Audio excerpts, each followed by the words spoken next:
Hello friends, இன்றைக்கி நான் பெசரட் தோசை பண்ணியிருக்கேன்.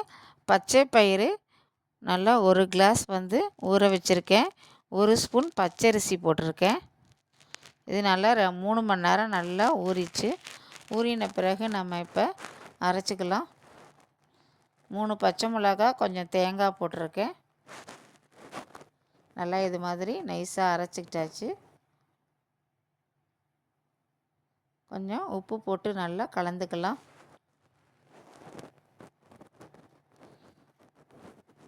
நல்லா கலந்துட்டு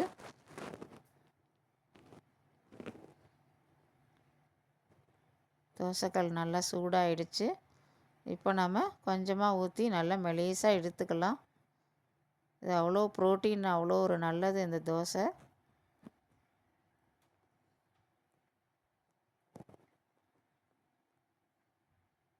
இது தொட்டுக்க சாம்பார், சட்னி இதெல்லாம் ரொம்ப நல்லாயிருக்கும்.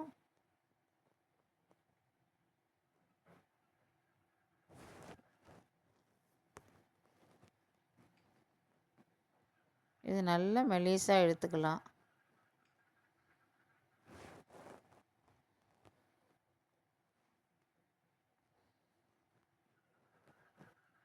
சுற்றி வரையும் நல்லா எண்ணெய் விட்டுக்கலாம்.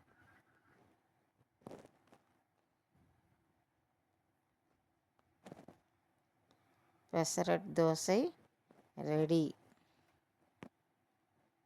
நீங்களும் ட்ரை பண்ணி பாருங்கள். தேங்க்யூ.